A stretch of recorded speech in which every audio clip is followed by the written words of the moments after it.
in 3 senatorial zones of the country, talking about South, Southeast, and North Central. Kogi, Imo, and Rivers. And so we look at some of the headlines that are trending this morning.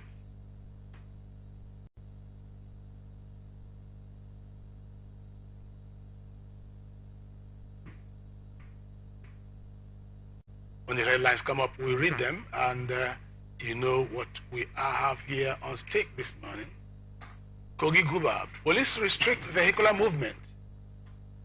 Again, appeal court dismisses suit against Timipri Silva. And Ayaon rebukes viral video of him stepping down. Okay, and INEC chairman says they have no caretaker chairman. Yeah. So there was and a conflagration in that at the embassy. So it stays. Pension funds declined by 45% in dollar terms. That's on the economy. China's slowing budget to affect Nigeria. IMF. CJ from Ekiti State, Chief Judge to resume on Monday after court collapse. Hey. On entertainment, singer B. Bread undergoes knee surgery. Ngozi Okonjo-Iweala set to feature in Mo Abdul's new documentary. Failed engagement. DJ Copy laments over failed engagement. Aye. Hey, celebrities. Keke Palmer files restrictive order against baby daddy. Right. These are some of the headlines. We'll be looking at them in detail. And of course, your anchorman remains Bon Woke. And to join me on this show, you have Barrister Sim Adams, current affairs analyst, and Patrick Dambo, the social commentator. Both of them are here. And of course, I'm sure you're watching us.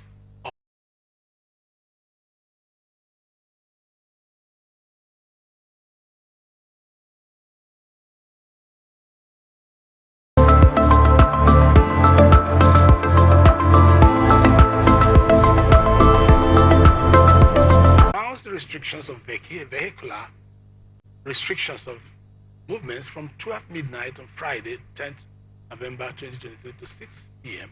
on Saturday, 11th November 2023, respectively. Kogi State Police Public Relations Officer SP William Oviaya disclosed this in a statement on Friday. Police also appealed to the general public to take note of the existing order in the state to avoid any inconvenience they might encounter. Well, the elections are ready, and that's what we're discussing. The narrative only gives us insight into the preparations that are going on. Now, in Kogi State, we're talking about the normal refrain, the normal stories we hear. We restrict vehicular movement 12 midnight to a particular time in the morning. INEC will tell you sensitive materials have been deployed. They're in central bank and all that. These stories are not different. But the question is always there. Are we prepared? What is now is that restriction has been placed on vehicular movement. You know, I don't know why that should be. You see, in some other countries outside of Nigeria here, we watch on television, election day, people still even go to work. Yeah. Some can vote, from their houses. Some can vote from their offices. Some can vote from their cars, wherever they are. And normal life still go on. But now, in the 3 states, economic, consequences. You know how much is going to be lost, today? That a lot of people, because most Nigerians live on a daily basis, trading, etc. That economic factor and whatever indices, will go down, as the case may be. Now, I tried to stray why we have this kind of situation. And I found out that one is because of the fact that one of the factors where you have this kind of tense election, a period in Nigeria, is because of the fact that on a word-by-word level, as the case may be, these are the reasons. I don't know why we have not been able to improve on all these things. Electoral Act, under Section 38 and 39, sub 1-3 of the guidelines of INEC, stipulates that transmission of result should be done electronically. Then he brought in beavers under section 39 of that same guideline 39.1. He brought in beavers and said that for you to vote, since we want to see, follow those old system of voting, now for you to vote, you have to go to your polling unit, whatever. You have to do accreditation by way of that beaver CTC. From there, they capture you. If you are qualified to vote, you go and cast your vote. Then once results have been filled in this form, ECO8, whatever, then you now snap it with that same beavers and transmit straight to the IRF. But these things, there's no guarantee that it's going to work out. That is why you find that, political actors, we have thugs who will monitor, the elections, from the polling unit to wherever level they are taking the electoral materials to, etc. Because they don't even trust the process of the umpire, doing all this. So it's an aberration. I feel so sad. I believe that maybe by 2027, let it be that Nigeria will improve and tap into science and see if we can, do one of all these things. So sit in our homes and begin to vote from our homes. Because I know if we are voting from our homes, this kind of tension, palpable one, and restrictions will not be, the order of the day. I don't support this kind of movement. Yes, now he talked about restrictions. I said in some climes you have a situation whereby people just go about their business. The modus operandi, the method of voting, people vote, with ease. You don't see these queues, people, restrictions on the road, because that was the import of that story, and that story brought out the way we do things. Those who fight, those who shoot, in the midst of the restrictions they gave, Oh, did they come? Barrister, Yes, I'm listening. in the midst of no vehicular movement, nobody should go anywhere. How come those people escape through the eye of the needle? The eye of the needle now is the police, who they are watching very well. Everybody stay at home. Is it the old woman in the village or in the streets that would have gone for her basic market and have a way of living that particular day, will have made 1,000 or 2,000, the worth of 1,000 now, that will have benefited herself and her family? Is it she that will go and look for ballot box to carry? No. So police have also reported to us that some people were trying to, and they got come. All those checkpoints, maybe the company will tell me you only ought to register once. And I've written some exams online. You only write that exam once and submit. If you try to log in again with your particulars, there is no way you can get access. Mr. Bond, Nigerians, INEC, Federal Republic of Nigeria, why can't we adopt such technology? Okay, now let's look at it this way. What you have said here is very germane. That despite all the restrictions, you still have, sometimes the only people you see on the road are thugs. That is it. That's because right. you have the The only people you see on the road are thugs. Absolutely. And policemen that are stationed in some places and playing the ostrich, as it were. And then the next group of police see are journalists who are being harassed. Sometimes when you drive and elections, sometimes I drive from Port Harcourt to Ahoda during election day. That's correct. And you get harassed and disturbed and distracted by police and all that. You journalists, they are going to ask you about your grandfather and your grandmother. And then sometimes, the dogs will go free. then sometimes you get to a place.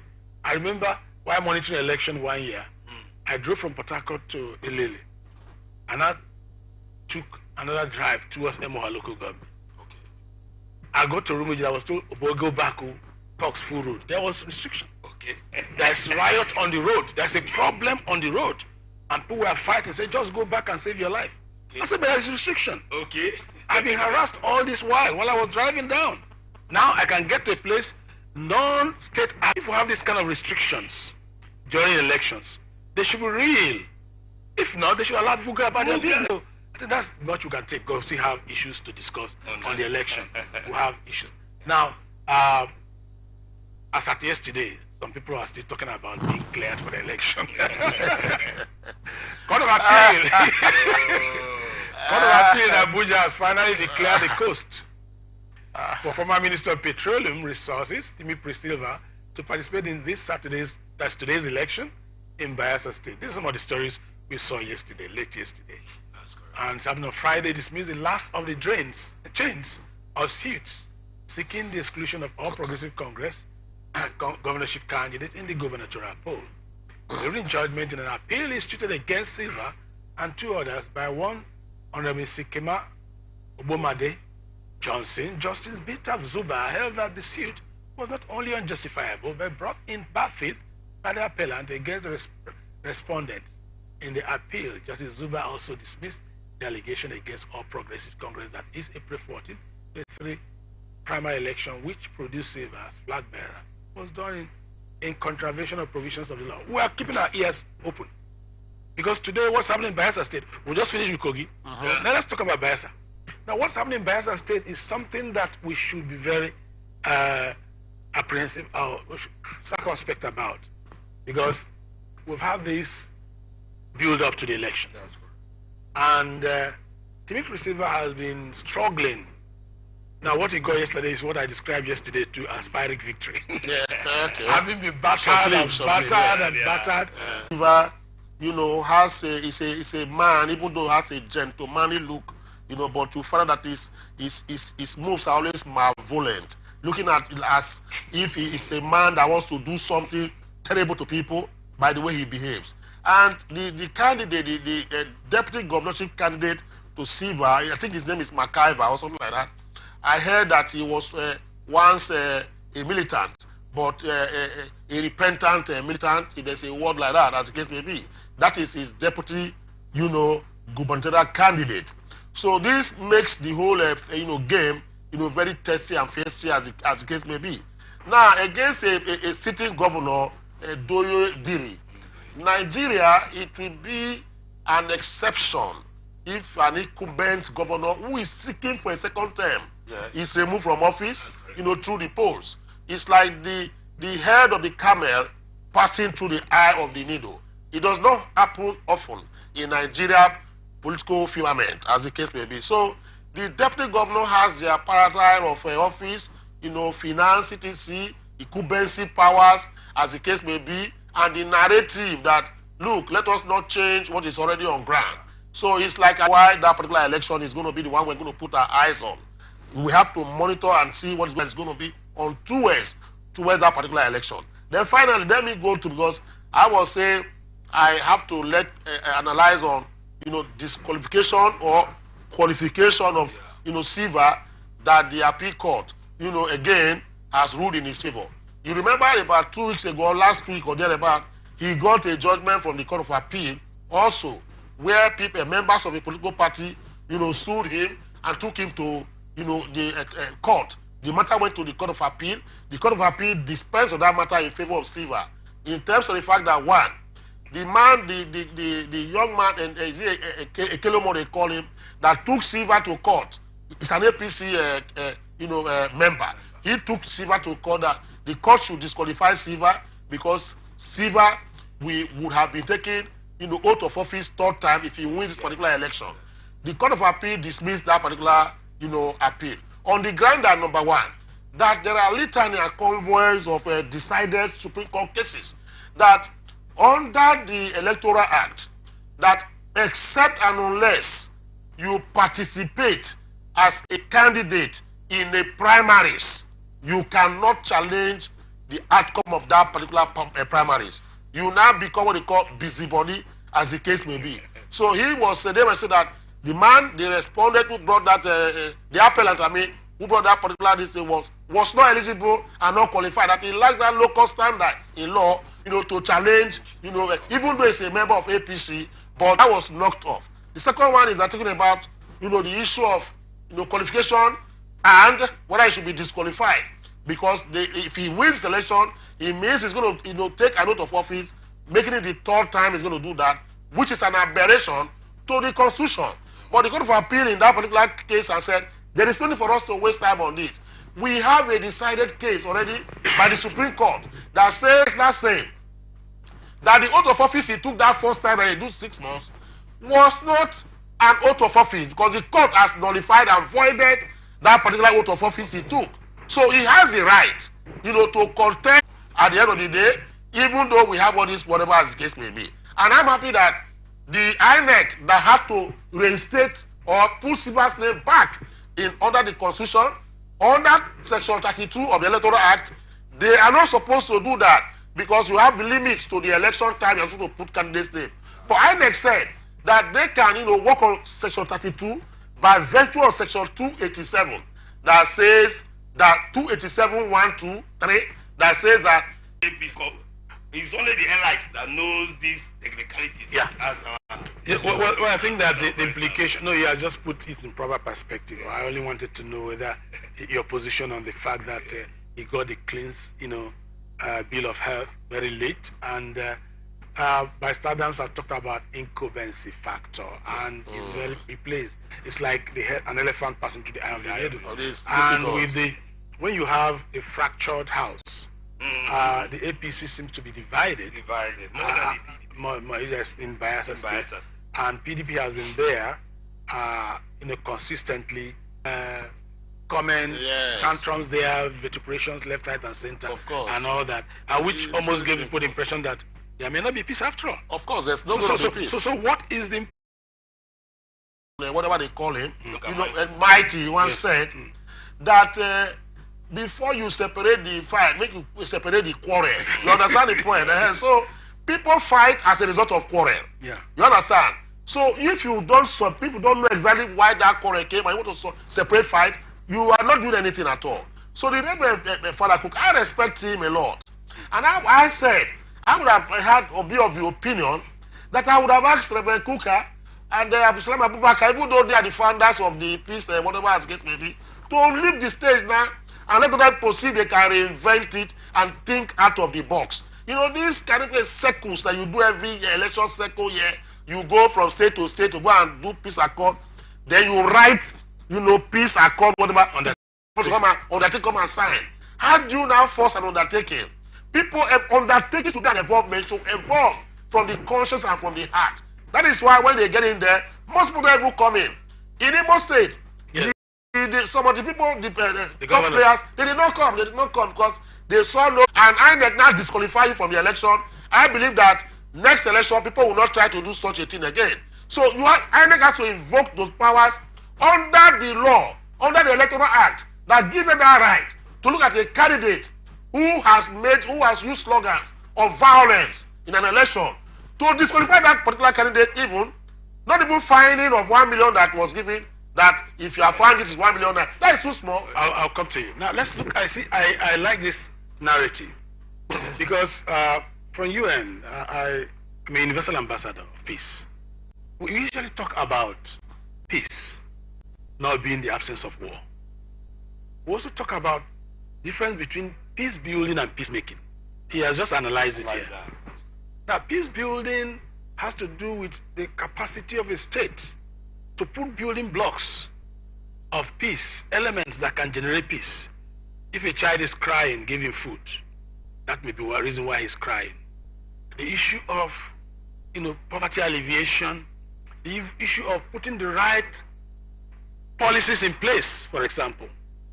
For example, in case of election, when you have a proper electoral reform that are enforceable, and when you conscientize the people over time about what an election should be, that is peace building, right?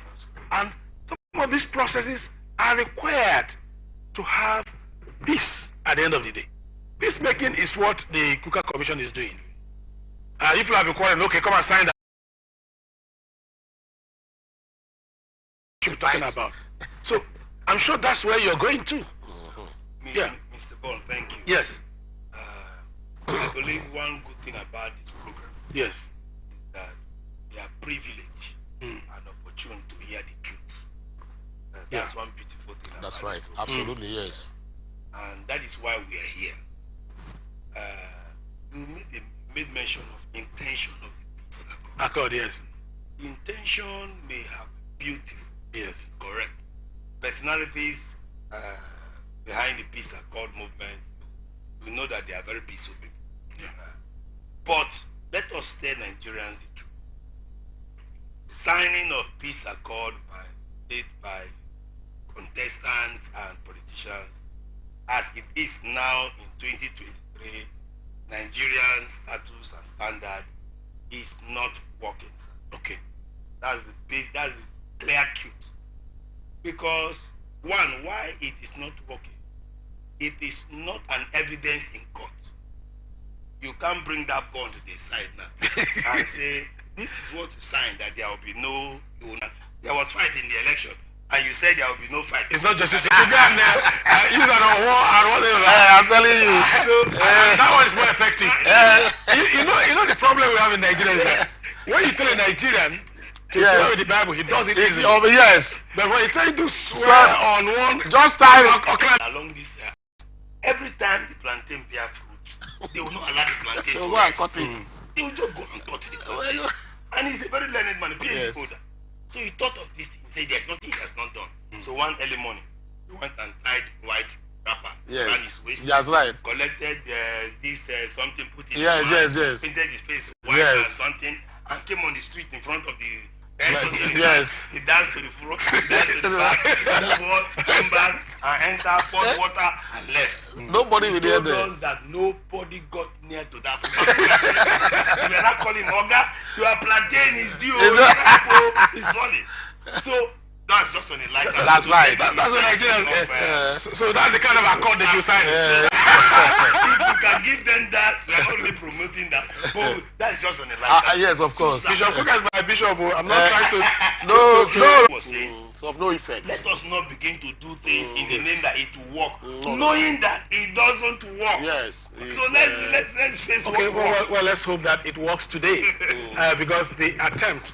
It is better to make an attempt than not making an attempt at all. Yes. I think that let it not have the impression that this country looks ungovernable, and the electoral process can be governable, to some extent. And we're looking at entire ways and means that stakeholders, well-meaning stakeholders, have come together to say, let's have peace. It has been there, even during the presidential election. They called them together. Abdul Salam Abubakar, they were all involved in that peace commission. And all the elders in the house are saying, let there be peace. In this election, let's do it right. It is left for the actors to obey. It's just like you have children. You're always telling your children how to do things right. And they're not doing it right. And tomorrow when you go off, when you don't get it right, they blame you for not being a good parent. Even though we did to internalize, it should be systemic. Whatever process you are bringing that you want to work should be systemic, not a flash of the pan. And that's what we are talking about. Well, we will take the reading of this story and do a little bit of analysis. Because we talked about Kogi, we talked about Bayelsa. We will look at what is happening in Imo. A lot is really happening. And build up to the election. And let's see how these things that are happening, build up to election, will impact on the outcomes, because that's where we're always interested in the outcomes. But the process is as important as the outcome. Now, the Democratic Party governorship candidate in Imo State, Senator Samuel Ayahu, has refuted a viral video of him stepping down ahead of Saturday's election. Ayahu said the viral video was edited to manipulate and deceive the electorate in the state. In a statement by the director of his campaign council, Dumebi Faichuku, on Friday, I urged people of the state to ignore the video. I will face the incumbent governor, Hope Uzodinma, in a keenly contested governorship election on Saturday. That's today. The Democratic Party candidate had expressed optimism to claim power from Uzodinma. That's what they do. Everybody wants to win. and one thing that comes out is still part of what we are talking about. You see, all the stories that we have today, most of the stories we have today deal with the elections. I'm talking about Imo State. Chose this story for Imo State because the latest on the outcome as at yesterday. Now, you find out that this camp tried to use to malign that candidate and to create an impression that it's out of the way so that he can win.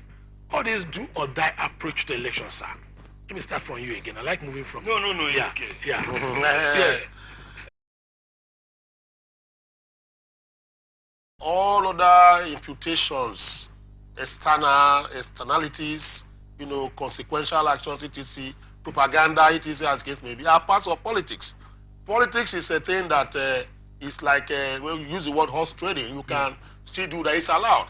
Even in the U.S. Congress, on all very serious, parliaments all over the world, you have the lobbyists, you have the filibusters. Yeah. Now the lobbyists go in there, they lobby for their position, and even make you to forget about your candidate. Why the filibusters are the ones who are always there? They are the extreme left of the, the left-hand side of people. What they normally do is they tell you that, look, there is nobody that is good. We are not going there. They try to bring you down. 2 days to the polls, you hear that a particular candidate has stepped down. It did happen in the primaries of most of the political parties. Yes. I remember that during the presidential election in the PDP, APC, the primaries they had in Abuja, some hours to the primaries, some candidates stepped down for them and said, please vote for these other people. But it not, substitute any candidate 24 hours to the election.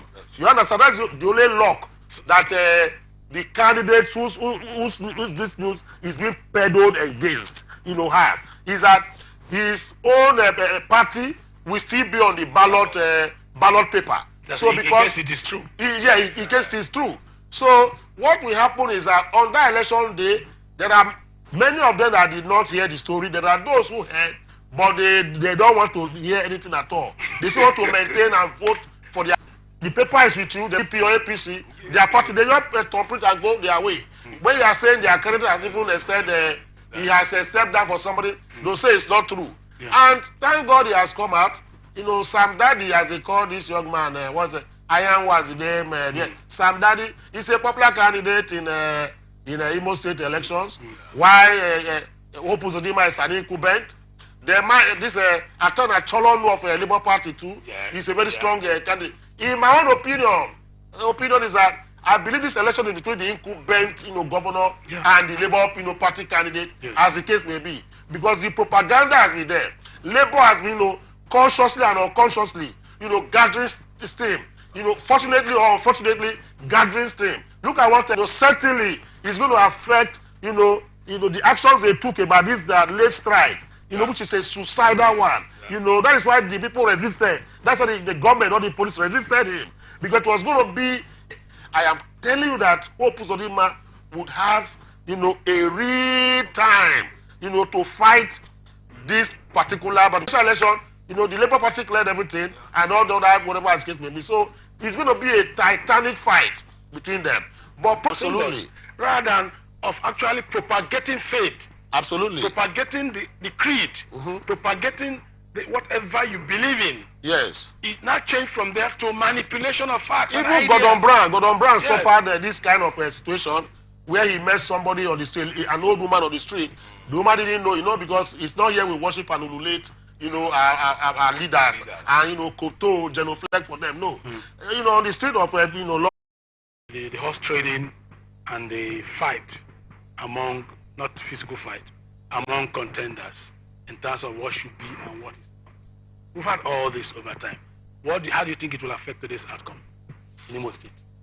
Just like a colleague have said, barrister. That propaganda, that video of the PDP candidate stepping down came too late. Yeah. In my own no, just go ahead. Tell us how the outcome, how it can affect the outcome. In my own view, is less than nothing. It won't do anything to the outcome. What about the other issues? The other issues concerning what has been happening in Imo State, yes, will create serious, permit me to use the word tension. Yeah. Will create serious tension in the state. And for us here at the Atn, we are appealing to everybody, state actors, to take things easy. Because if they kill the people they want to govern, who will they govern? Goats, cow, chicken, or grasses? So please, we appeal, because sir, the truth is, if security agencies are not well mobilized to be on ground, let it not happen that a soul is lost, because that is almost the regular outcome we always see. The Labour Party will want to take its stand, and say they are coming to take, and the man who has the knife and holding it at the comments. Okay. Who want to come anything that wants to come near. That's right. I get my point. Yeah. So that will be what we are going to be seeing. But want to, as we have always said, yes.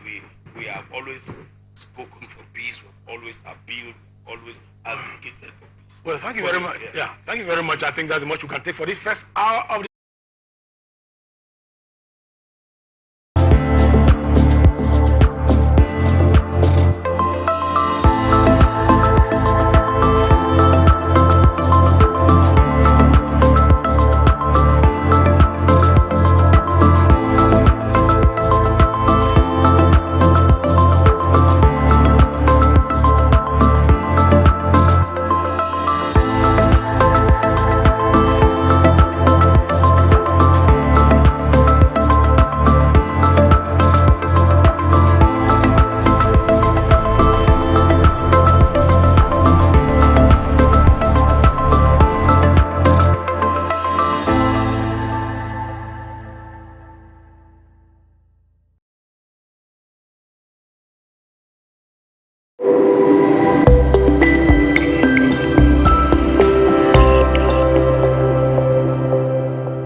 you know, and we're trying to see who wins, and we hope that the outcomes are better. Let's take the first story. Well, while I was talking, I forgot to introduce my colleague here.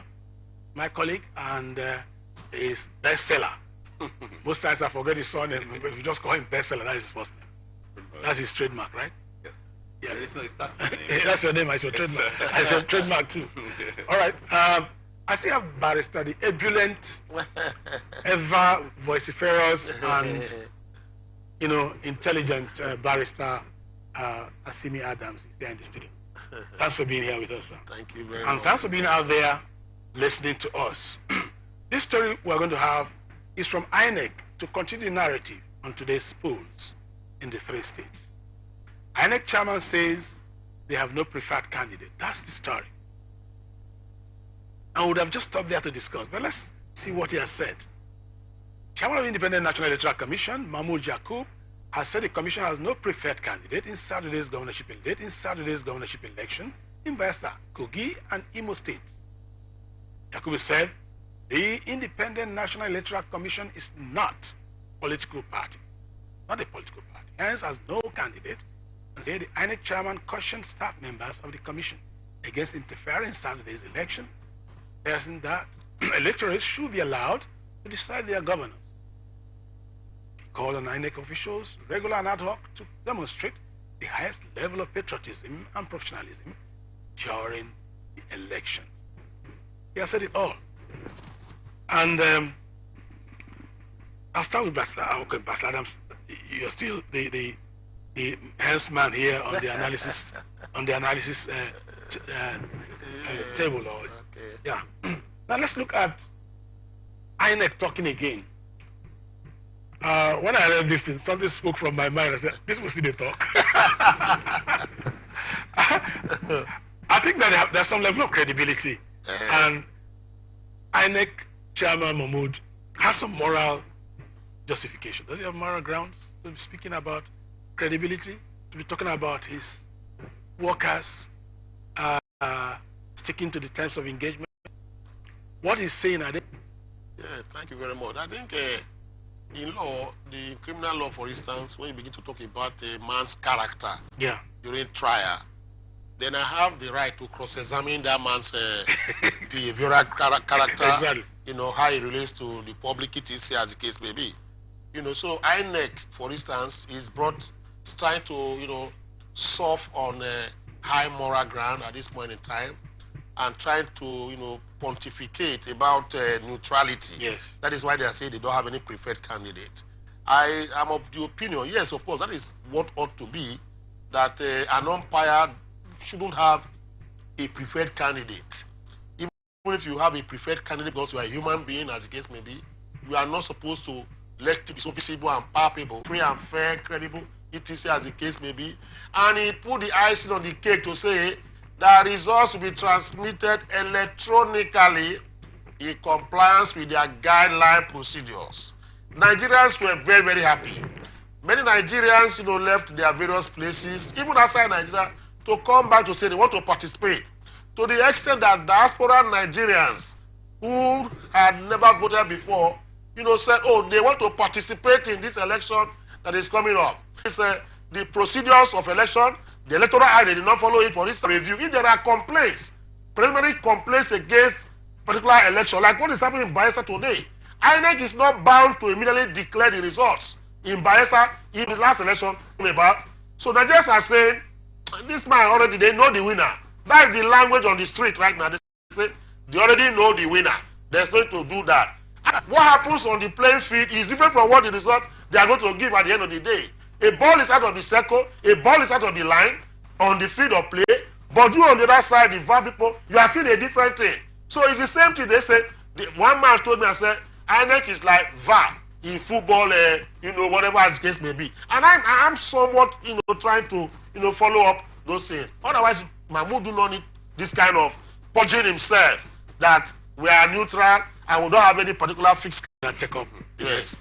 Actually, when Professor Mahmoud Yakub Yes. talks, for me, after the February-March elections, Yes. personally don't see any reason why I have to listen to what he's saying, and I believe that this is actually the same take that so many Nigerians already have. You know, when he said that INEC is not a political party, it actually tickled the fancy in me to begin to wonder what he's talking about, because, you know, saying one thing to the public and behind you, you know that you're when you say you're not a political party, of course, we know that in political parties, there's this reserved you know, right to actually decide who is going to be the candidate. But that's exactly what INEC is doing in this guys. You know, you can't explain how people. Okay, let me take as a case study here in Rivers State. You know, the turnout of the masses, the masses, you know, that turned out to cast their polling units. I mean, you could wake up someone and the person will tell you exactly that this is what happened. The things were crystal clear. And at the end of the day, what was announced was exactly the opposite. You know, this goes to show that INEC, in a way, actually it seems to have their own preferred candidate. Because if you're giving results that are not exactly portraying what people have actually, you know, done, and they have their own evidences, and this is the reason why during the presidential election, I mean, there are sometimes, you know, you do things, and if you don't cover your tracks very well, it's still open for people who are very smart enough to know that you are just playing games. They're just playing games. Now we have been hearing a lot of preparations, a lot of things have been put in place. The army is on the other side, giving their warnings. The IGP, everybody is going the extra mile this time around to see, you know, that things turn out well. But then we can't lose hope.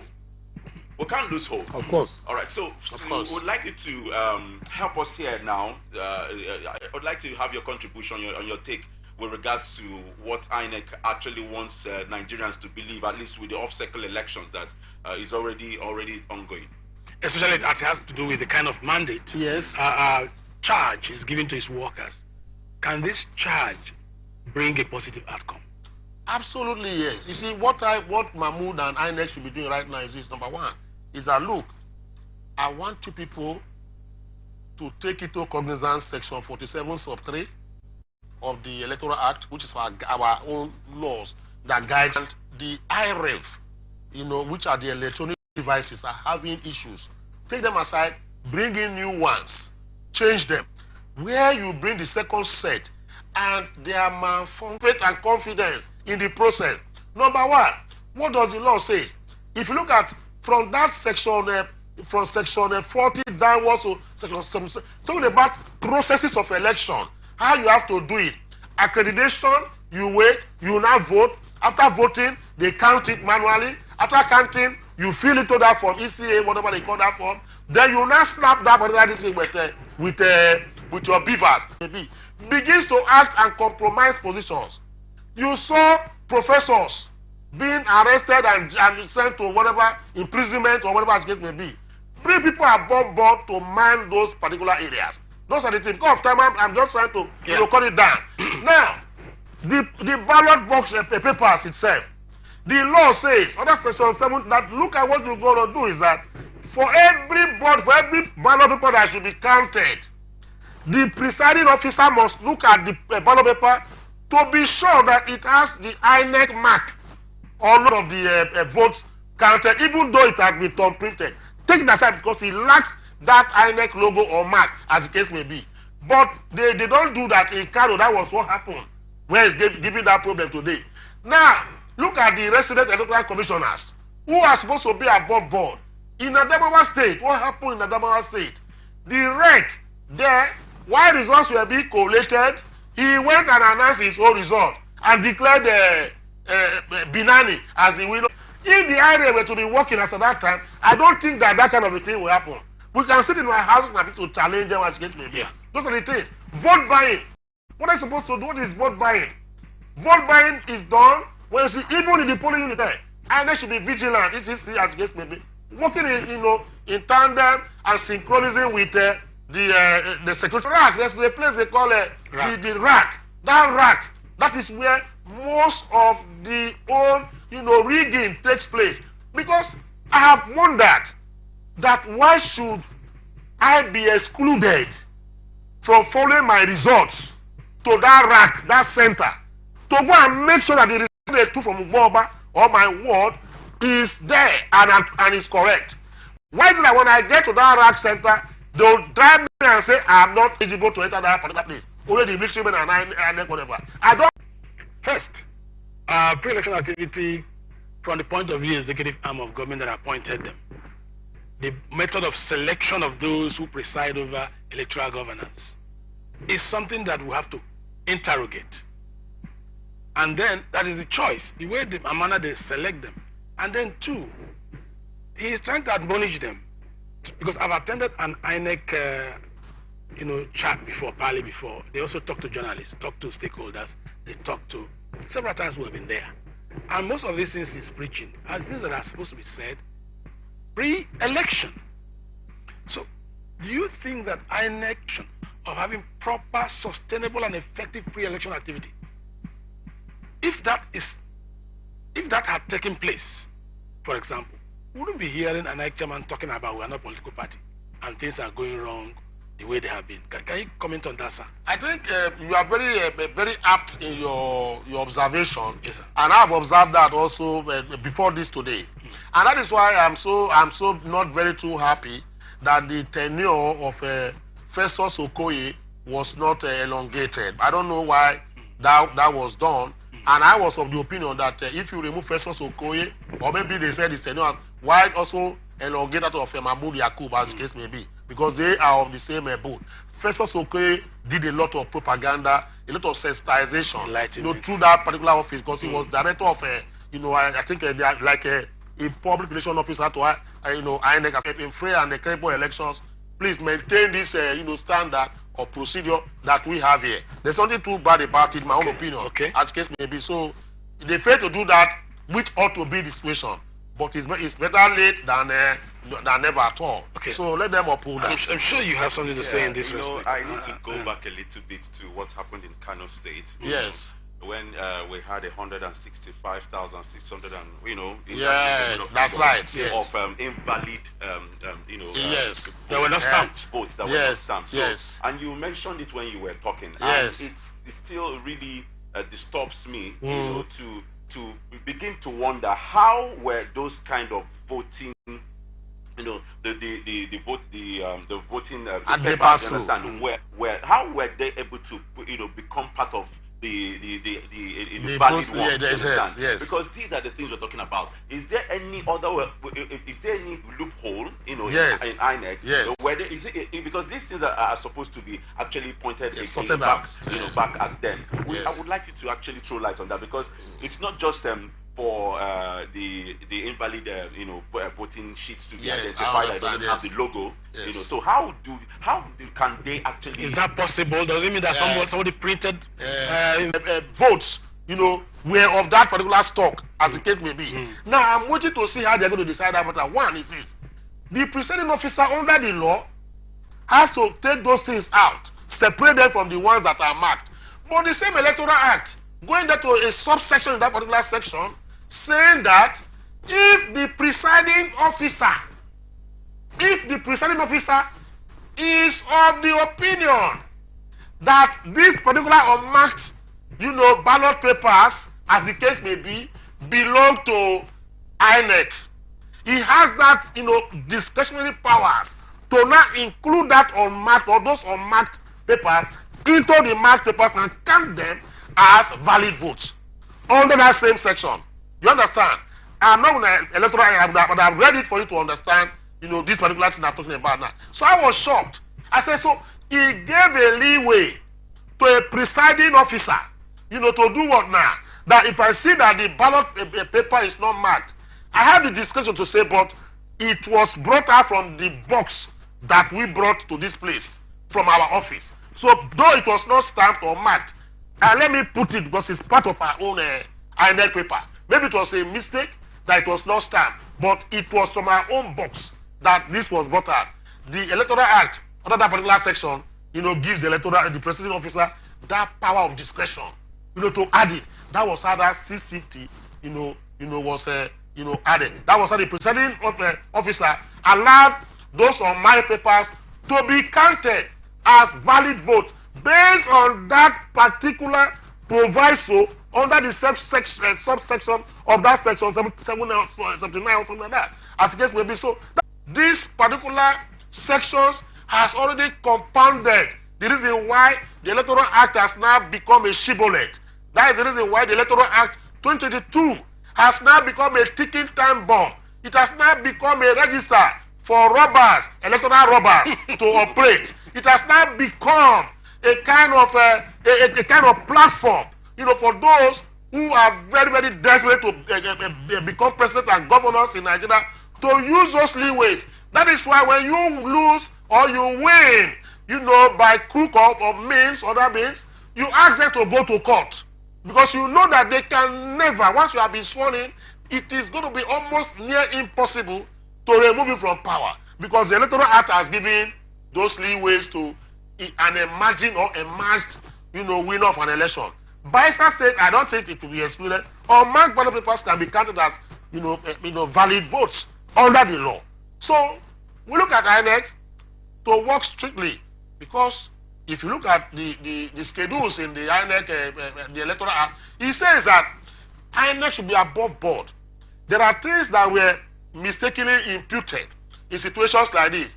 Use your discretion judiciously and judicially. So if I'm a presiding officer and I see a paper or a ballot paper that is not marked, I have the discretion to add it. But if I'm to do that as a president, I will do that judicially and judiciously. I will ask myself, how come this unmarked ballot paper came into this lot of 1,000? Why should it be? There's no semblance to the rest of them. I will remove it using my conscience so that I can deliver credible election. When I add it, because I have the discretion, I have not used my discretion judiciously and judicially, you know, for equity and good conscience. That is what I feel. All right, I think that's an interesting narrative. And while we are doing a special edition, we're looking at election generally, we're looking at governance generally. But let me throw the last question, whether it will help us. I talked about having a credible INEC, Yes. having an impartial umpire, having an umpire that can enthrone proper electoral governance in a system in Nigeria, because you can't talk about democracy without elections. Democracy is all about election, choosing the right leaders, popular leaders, through popular choice, as it were. And if you have the wrong umpire administering that system, it will end up not giving you the right, at least anarchy. And what Socrates talked about, a democracy will manifest. Different segments of people who see democracy in different ways, and therefore will subject democracy to some kind of vulnerability of failure. That's Socrates. I don't want to quote him in detail because we're not theorizing here. So if you have a proper INEC, you will not fall victim to what Socrates, saw about democracy in future. Yes. The selection process, sir, people have often compared INEC resident leader commissioners and the rest of them as with the choice of judges and all that. What do you think they should be? How independent can INEC be, and how can they be made to be really truly independent, sir, in terms of choice of personnel? Now, that will involve in the governance process. yes. Now, the point is this. The president of the nation is the one that we appoint INEC a chairman. Yeah. And he will send to Senate for consequential approval. Consequential? Yes, consequential approval. The Senate cannot override the president. Okay. For consequential approval. But they can veto. Of course they can veto, but they don't have that, they have that, will I say, morbid conscience. Their conscience is dead in now. So that should be removed. The executive arm. How do you appoint and get credible people? I want to ask a question. Some of the oil multinational, international oil companies we have in Nigeria today, all over the world, whose economies and budget is even larger than Nigeria, how do they get their MDs and CEOs? There's a process they follow. They cannot bring a mediocre to come and become whoever that will head that particular corporation. People like Femi Falana, Olisa Agbakoba, now I'm talking about the legal aspect of it. You now bring in people like those civil society organizations, like those people that will really hear their names and whatever. Journalists, you bring in, people who are even including yourself. You can be part of that particular body because you'll be very neutral. You don't have any affiliation with any of the people there. So you examine them in a very open-minded whatever. If that person is chosen, nobody gives any approval. The person goes to his job and go. And if it's misbehaving, that same boss on the committee will be the one to also remove him and put another person there. And that particular committee is an independent. Would it be like NJC? Just like NJC. Do you have any model in mind? Yes. Outside the country. It does happen in the US, in the UK. That's why you don't hear. If I ask who is the chairman of president of INEC in the UK, we don't know. Do we know their names? Even those who conduct the election, we don't know. Exactly. The commissioners in UK, when they are, you don't even know their names. Except even in the UK, there, in the US, people go and participate in elections. They don't even know the particular names of those who are conducting the elections in their states. Yeah. They only know that I'm going there to vote for this candidate. And that is it. How you count? You see people counting, you don't even know who those people are. They count, everything is so transparent because it is independently done. In selection, is independently done. You cannot go there and begin to influence them because it's a body that is elected. Like if you look at what goes on in the UK, the House of Lords, they make impute to how electoral proceedings and procedures are done. In the House of Lords in the UK, there are no men you can influence. You have the Archbishop there. You have so many men of God, as we call them in Nigeria here, who are members of the House of Lords. You have people like Dangote who have done well in business and whatever, who are there. You cannot influence them with money or any other this thing. You have men of character.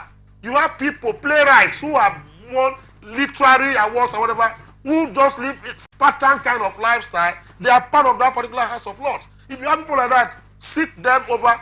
I'm telling you that you are going to choose, a very good idea. And Nigeria factor will not be there. It will not be there. Primordial sentiments will not be there. Bring in Chima this writer. You bring this woman that writes Amanda, what we call it. Be part of who is going to influence. Okonjo Iweala, we have them, so many in Nigeria here. They sit down as a committee to elect and select who becomes INEC chairman. I think they cannot disappoint us. Should it be a permanent body like? It should be a body. That is the constitution should create it. We have even stated and even written in some of the whatever we did, that let this be part and parcel of the selection process of INEC, as the case may be, because you cannot say in the opening stanza say this body shall be an independent body, and you now begin to say president must do this, as of whatever is going to do that, so that when they put their bill before the House of Senate and House of Reps, they cannot even question it. Is to approve their bill and go and pay. As case may be, they give you the money to go and do your work, just as it's done abroad. They give you your money. You say it's 1 billion you want. The procurement people have gone through the okay. If you like, go and embezzle the money. When the job is not done, police will come for you and arrest you and jail you.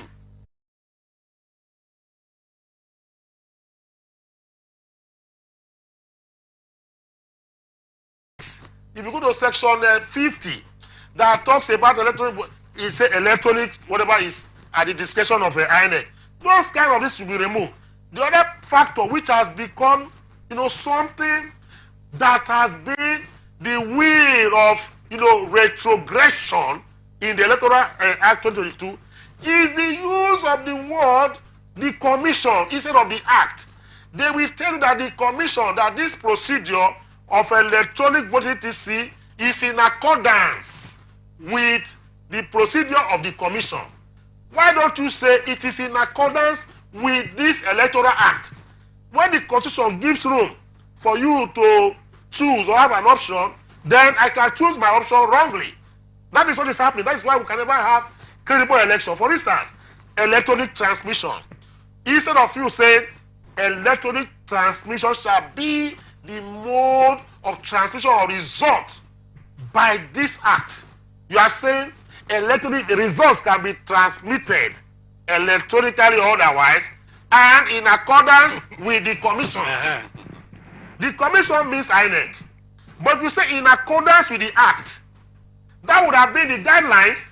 There is no way for you to swing because the act says in the guidelines of section 38, 29, sub 1, 2, 3 of the Electoral Act says that it shall not giving you any room to maneuver. That is where the problem has been.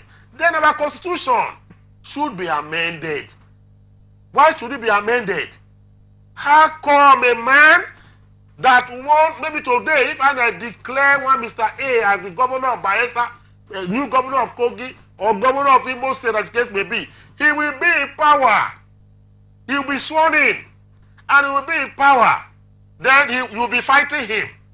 You'll be fighting the man that is already having power of incumbency to influence judiciary, legislature, etc. as the case may be. He will be in power, enjoying himself while going to court. He will use state money to get the best lawyers, to go and adjudicate his case for him. Why should that particular section 285 not be amended? See, that particular section 285 constitution should be amended. See, before we even swear anybody in, as the case may be, all proceedings of election must have been adjudicated upon. So it's for you to alter that section 285 to reflect that elections now will not take place maybe a year before the outgoing government will take place, to enable legal whatever to conclude, as the case may be. Then, lastly, on this whatever, the Supreme Court of Nigeria should be the only court, the so-called, that determine presidential and governorship election. There should be no tribunal, court of appeal, etc. One court, because all the things they are talking about concerns the provisions and interpretation of the 1999 Constitution. Who will do that best? And finally, that the Supreme Court. So why waste our time? Then section 138 of the Electoral Act should be taken off immediately. Section 138 is talking about. That is why you see, one Mr. President sat down, if he was removed from office, all the monies he enjoyed, all the jeeps he bought, all the monies he stole, you cannot prosecute him. Section 138 says that immediately I'm sworn in as the governor or president of my state or country, I will sit in that particular position, enjoy. That section uses the word enjoy. I will enjoy everything that is accruable to me. I mean, knowing that my seat is not safe for me, I might be able to transfer money and spend money recklessly. It is as the case may be. That if the result now comes to now say that no longer, that the tribunal say, I am not the one that won the election, like Silva in the first instance, that 6 months he was in government in Bayelsa, all the monies he took, he will not account for it. Nobody is going to ask you to come and account for the 100 million you get, that contract you gave her, just like to your company or whatever. Nobody is going to ask him to do that, because section 138 takes care of that. That should be taken off. That's why you see people are fighting to get the election. Once you fight, kill, get the INEC, memos, that we have through our little organization or bodies that we put up, human rights, etc. as case may be, send them, even the River State Assembly. We have done that. It will shock you to know. There was a particular time this ex-government was in power. There was a memo we raised to them on this or that, whatever. The day they were to do the open whatever, then they received it on our behalf. The day they were to do the public hearing, that was the day they contacted us in the morning to come and defend that. Okay, when we got to the foyer of the place, we now heard that our turn has passed, and you called us at about 8 a.m. in the morning, and you are sitting by 9 o'clock of that particular day. Then we now have to struggle, and before we got there, said your time has passed. So what kind of perfidy is that kind of situation? I've been sure they don't want you to succeed. They don't want us to succeed. Because when they give you, it's a trap. Yes. They give you late notice so that you fail. You fail. That is the situation. Yeah, that's right.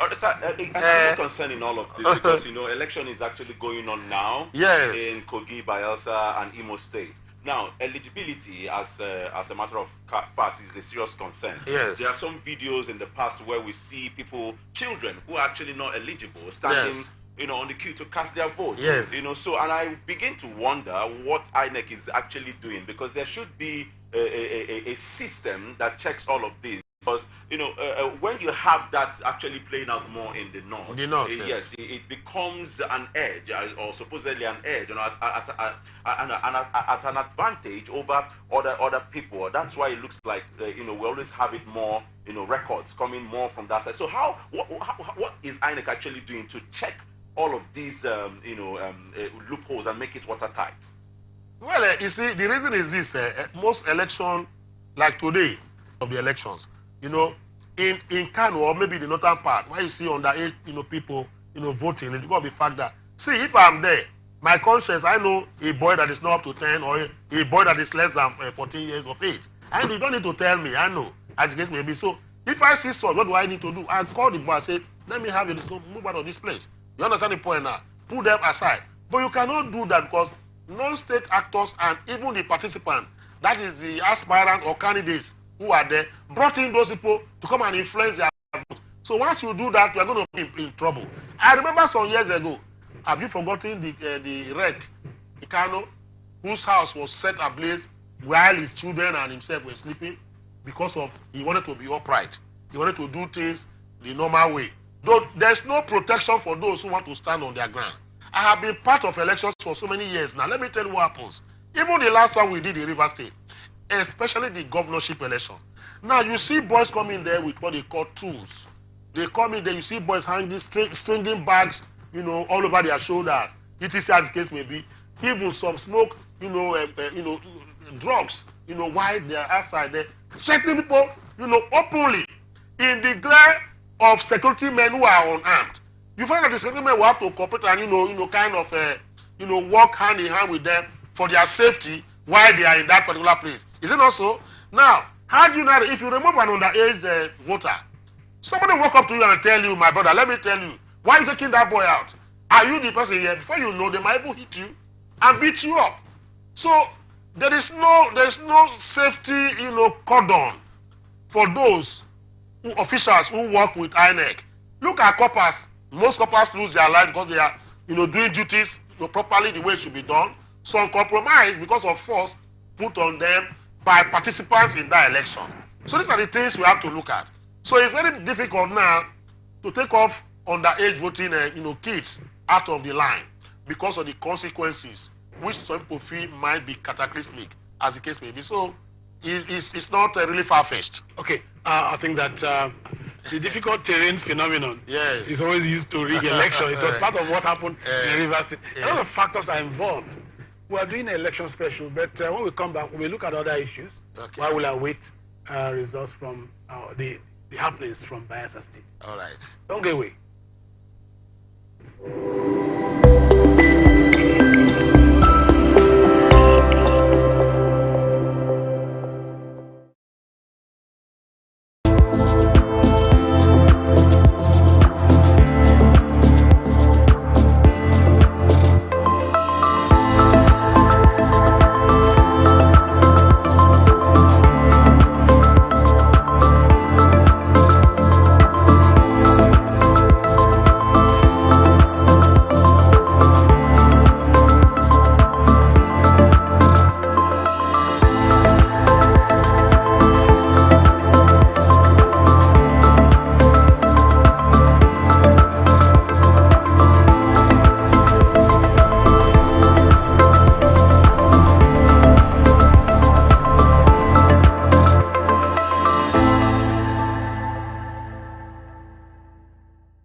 through the Sahara, we bring all sport news, live analysis, expert discussions on trending stories in politics, business, socio-economic, sports, and documentaries. So catch all the updates on the happenings around the globe. Stay focused on the fact today. Only on ATN.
Welcome back. It is still Atn Saturday, special edition. But we'll go into other matters. We know that elections are taking place.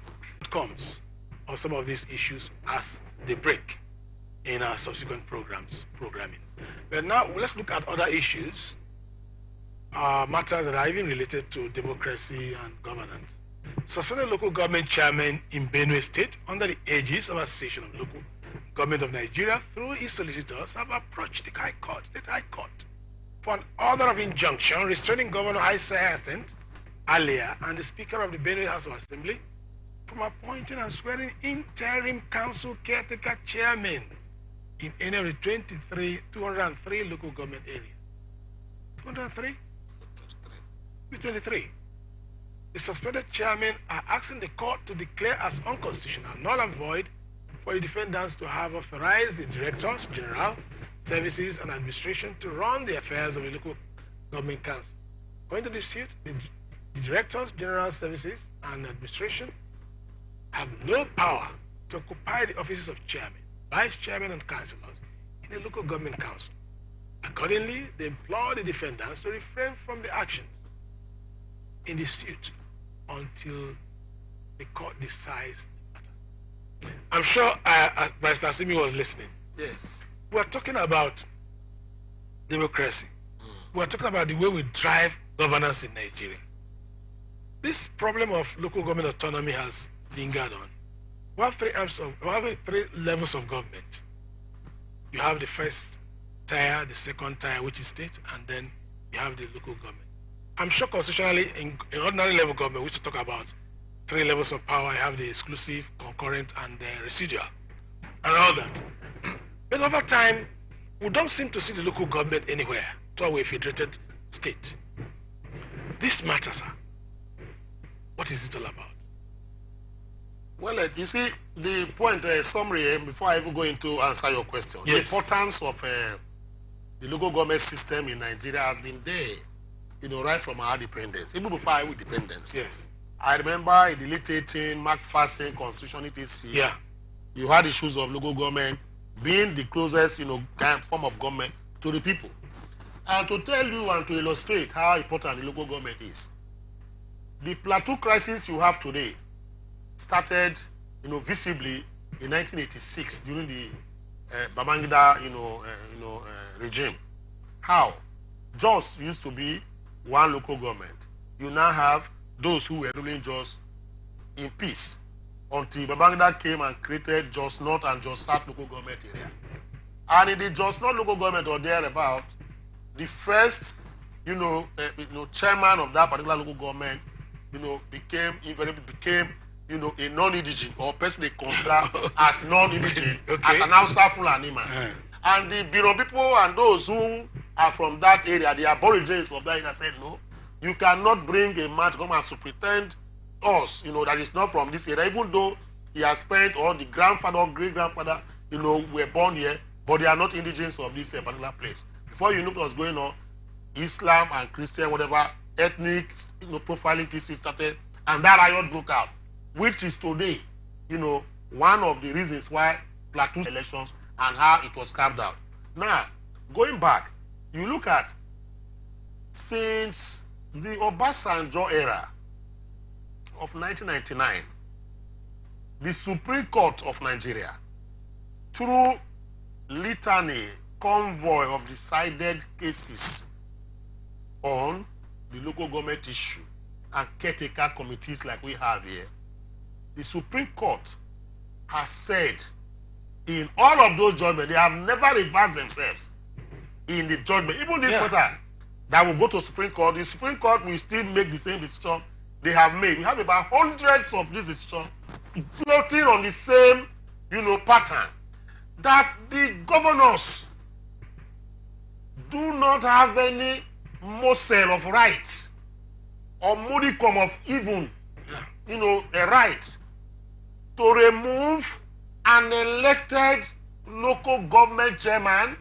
and replace that person to create.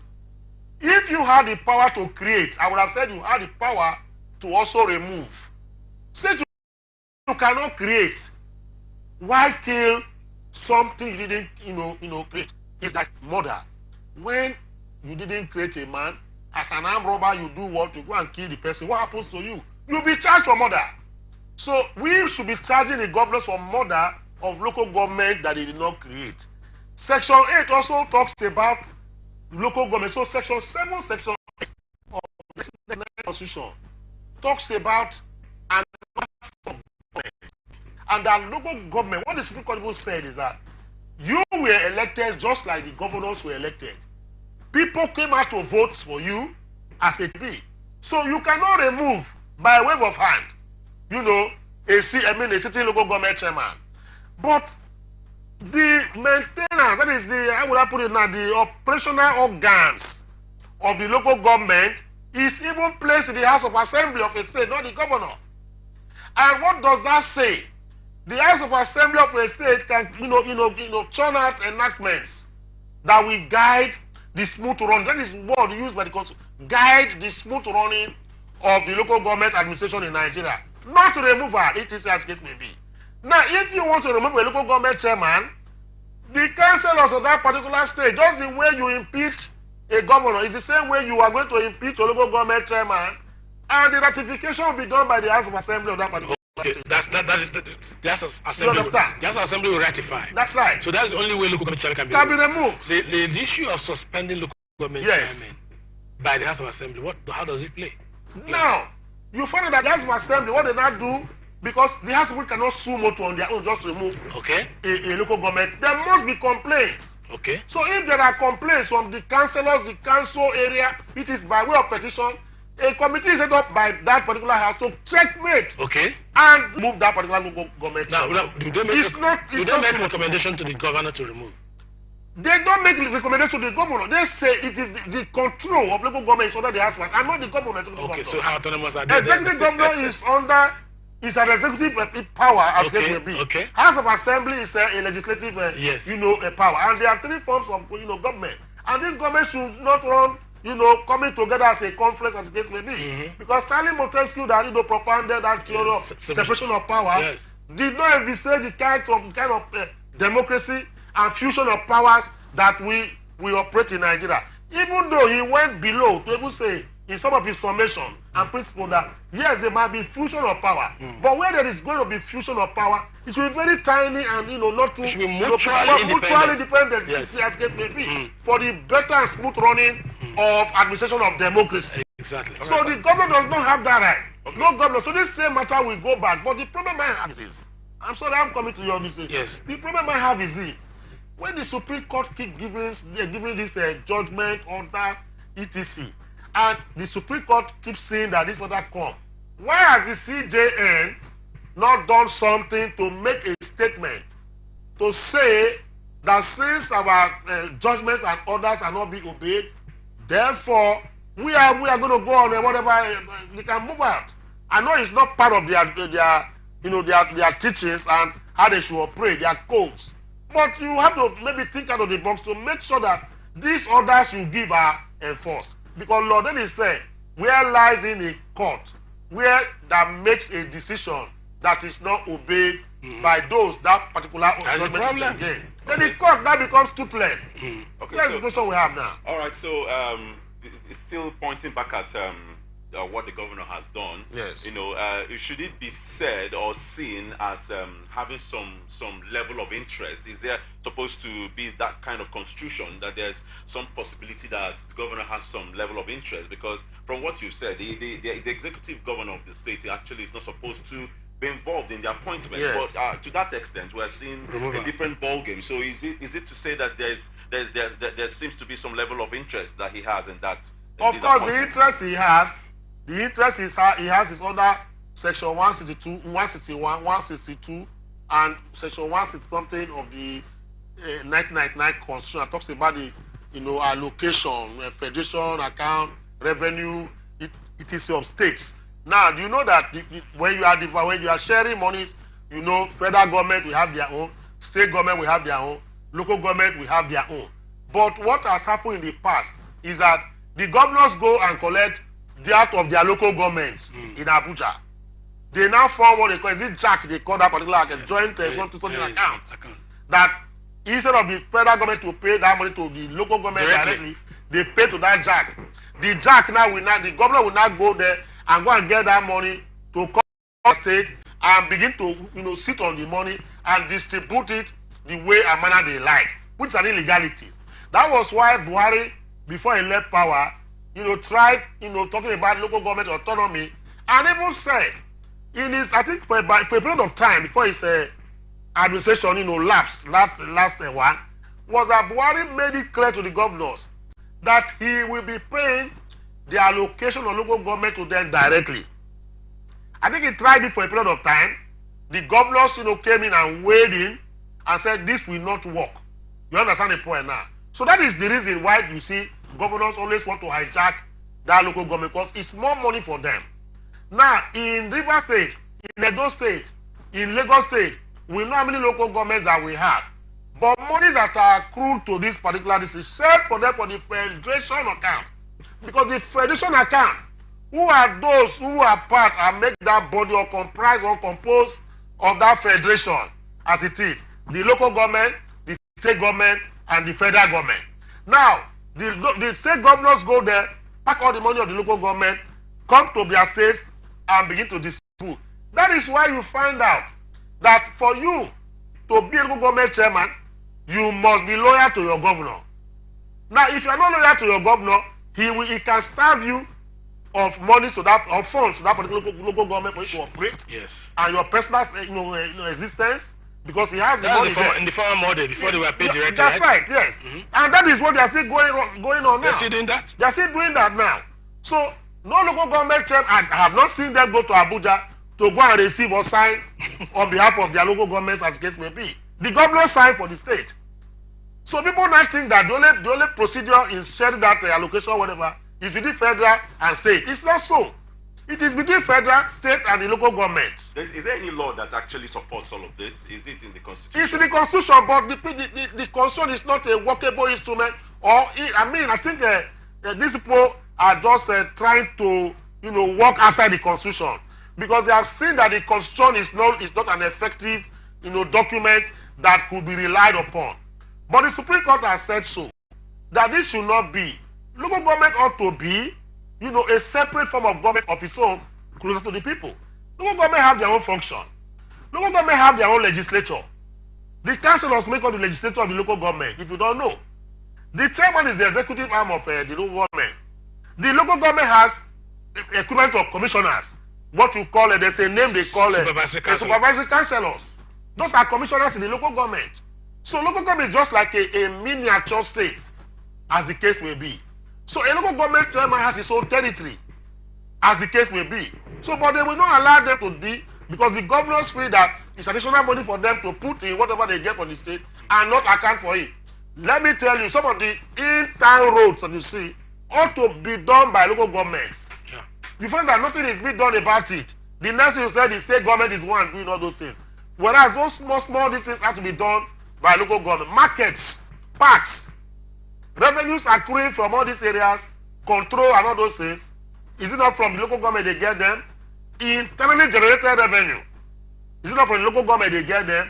But the state government will take everything and bring to a single post and now begin to distribute. Now the new fad is this. Now the fad now is that now a governor comes into power, like what happened in Benue State now. He comes into power, he has seen that of all the 23 local government areas, maybe he does not have any loyalists among the structure there. He wants to bring his own people now to satisfy, this political quest of satisfying those who supported me in an election. Then how do I help them? How do I, position them as payback, as quid pro quo for what they have done for me before? So, for you supporting me, I will not call on you. Even though you did not contest an election, I can call on Mr. A, who was campaign DG of my campaign as governor, to say, go ahead and local government A as a caretaker. Go and make your money from there. And the moment they fix this people there, they now begin to supply them money and ask them how they are going to use the money in preparation for the next election that is coming. So that is what they talk about when they say structure. A particular governor said he wants to, don't touch my structure. The structure is talking about is the local government here, because most of those people who were there were in structure. We put them there. Okay. Local government have their tenure. Just like governor have their tenure of local government chairman is 3 years. Given by the constitution, not by the governors. So what the constitution says is that if you are voted in as a local government chairman and no tribunal or court removes you, you will serve 3 years in the first instance, another 3 years, another this thing, just like the governor has for 4 years. So this has been an aberration. Okay. So I don't know. It's a yoke now as it is. Yeah, I think that that's what we can take for now. We're going on a short break, and then the next 30 or 25 minutes, we'll take some comedy and some entertainment news. And MC Jumbo is here, and we'll come back, we'll hit the road, and then trail off. And then we'll go into subsequent broadcasts, which may have to deal with the elections possibly, or sports, which will be next after now. Stay tuned.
You're welcome back.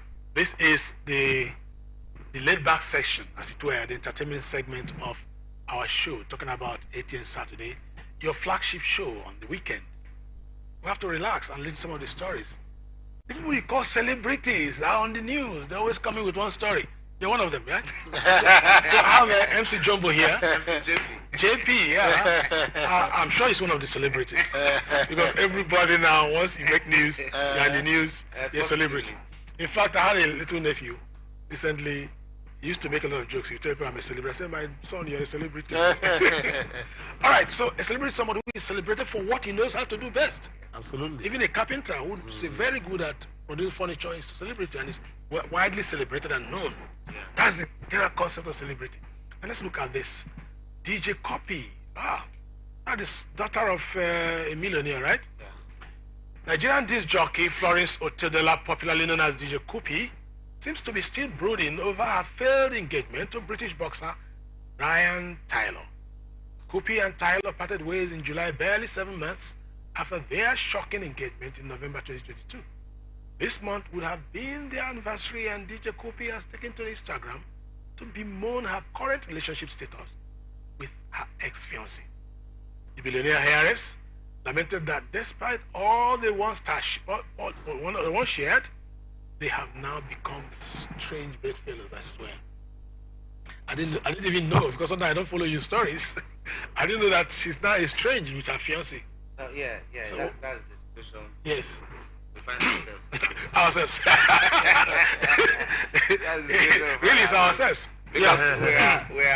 we are like online in-laws. Yes, online in-laws. Yes, for you to bring it out to the public, anything that happens, you should report back to us. Us. So we the, know. the online in-laws. The online in-laws. Yes. Because we are supposed to even have the anniversary. Who started that online in-law stuff? So was it Davido? Davido. Or was it Two-Face? I think it's Two-Face. Two-Face started the online in-law. Started the online In-law stuff, yes. in-law stuff. So Yes. Nigerians started following. Nigerians love anything trend. Yeah. So just follow you to see how it ends, then they leave you there. They hear of another thing. They just Absolutely. leave you. And Yes. sometimes the online in-laws talk more than the real in-laws. And they meddle into all manner of things, the privacy of the celebrities and all that. So this online in-law, what should I go do them? What really No, they happen? it's you that subscribe to them. Okay. They were on their own. You subscribe to them. You woke them up. Yeah, you woke them up, and they have data. So because they have enough data, they have to come back and follow up. And follow up. That's- And then blast you with all manner of So that was the happy? yeah, they are happy. The online laws? Not in the online, the propositors. Because ever since they have been envious of that young man. That young man, and a British boxer. That have money. The copy parents have money. A millionaire. You are not balancing this thing. Yeah. You should go for someone that doesn't have money. I mean, You understand? yes. So, but their prayer has been answered. Yes. She's a prayer answer. Yes, So No, she's a prayer point. prayer point. Yes. So the prayer being a prayer point. Yeah. Is someone's prayer request. Exactly. So the those that have money have failed her in relationship. She's going to try those that don't have. that don't So have. they are Yes. gearing up now. Absolutely. So what's going to happen is irreparable, right? We have always talked about the reason why we have all these broken promises among celebrities. I have a daughter. The only thing which I believe she has done, or the father has done, is to give her very good education and teach her, proper upbringing to know the truth between right and wrong. And at this point in time, you don't need to, be swayed by anything. You should be upright and frank and bold in whatever you are doing, so that nobody will come and sway you and say, because the person has a money, that is why you're going after the person. So I believe what, in my own way, in Nigeria, they say, you have to toe the line of God. But let you follow God. Make God lead you and all those things. Because you have every other thing that, people are looking for. And if you're not very careful, like so many gold diggers might come into your way. You don't want it to, lure you into some things. You know that the reason why they are there is to, take those things out of you. Yeah. So she asked me, Do you believe in gold digging? No, Who don't like it at it? you think God that is so good. You don't give the gold, you can't get the gold. It's just that if the proposed person now Yeah. happen to be someone that is an average or doesn't have money, you see Nigerians will hit on the person. That's right. Money Yes. left. It's true. But it doesn't have money. Okay. So you're not good. The person have it ended up like this. Yes. So she should try people that don't have money. Going into entertainment, creativity, and all that. Does it mean that the poor man cannot go into all that? No, we can go in. It's just that some of them. So why are they beating you to it? They are forcing themselves into it. Are they really creative? Or they are being pushed by the aura They are of just being pushed. affluence? Yes, they are just being pushed. They are pushed. They have the money, so they just want to outshine those that they feel are nobody. What do you have? So let me just. I think I have the money to force my music to your ear. Yeah, we've had such. What is it that is there in entertainment? How do I get mentored? Because I said when I grow up, Yes. I'm not finished growing. Yeah. I like to be like you. Absolutely. You just pick when you pick the right mentors. The mentors guides you to one or two things to put things right. And possibly you have a role model. Yeah. Someone you look up I like role modeling. Yes. Yeah, so your role model, you might not see your role model. If he doesn't come picking you, I remember on this show, one particular celebrity was very thankful to Davido from the scratch. And he was very, very eloquent about that. Is it really happening? How many people are actually, like you're almost there now, have you made it? Or you wait to dig a gold before you get it? You're there. I'm around there. So Very close. Very close. So how will a young man attract your attention for him to be picked up? First thing first, you need to be creative. You need to have that thing one needs to have to be able to build the one you have more. Okay. You understand? Some of the young ones that are coming up that are assuming to want to be a comedian or an MC, they have little or no idea what it entails. They just love the glamour. Yeah. You understand? But first thing first, you should be able to discover even to the male gender. Don't you want to support the male gender? Okay. You wanted him to be a girl. Yeah, that is what Before people you are support saying. him. So that you can pregnant again. Is it sometimes, you see, when you talk about skits, people play what you see on skits in real life. And I've been watching skits and I've been asking myself, if I have any reason to control the social media, that's one thing I will abolish from this system. So what the kind of skits we're having these days are obscene, bizarre. Yes. I'm sure you're into skits. Yeah, I'm into skits. I interviewed one. Yeah, that's what I've seen. Yes. I interviewed one comedian. He said Nollywood has been taken out because skits have taken over because they're making more money. Is it true? Not that Nollywood has been taken out. No, that's what I'm saying is that we're told down. Yeah, it's just because of the we're in the digital age. Yes. So we have a screen on our phone. Yes. You understand? Nobody have time again. Tell me more about skits so that we can take the last story. Yes. The skit is just being creative and Yes. So is that also part of it? we censored board. I think I don't know if it's Oh my God, I've seen all kinds of things. Let's take this last story because it has some legal implications. American actress and singer Keke Palmer has filed a restraining order against her baby daddy in the documents filed in Los Angeles Superior Court on Thursday. The actress and singer stated that there had been numerous accounts of physical violence by her son's father. She stated that Jackson had been unhinged, volatile and dangerous to both men and our son, unquote, and was physically and emotionally abusive towards her. The actress said that Jackson had abused her numerous times over the last 2 years, the most recent occasion being the last weekend. Alongside the documents submitted to the court, Palmer also provided security now made their way onto the internet. Palmer has requested that Jackson stay at least 100 years away from her and the 8-month-old son. She also filed for full custody without visitation rights. This issue of visitation, this issue of custody and visitation has been a very problem issue. Yes. Can you just throw a little light so that he can now summarize? I'll quickly say, custody is decided based on the ages of the children. Okay. And the sex. 8 months. Yes, sex. So if the child, the child between them is about 8 months, naturally, in winning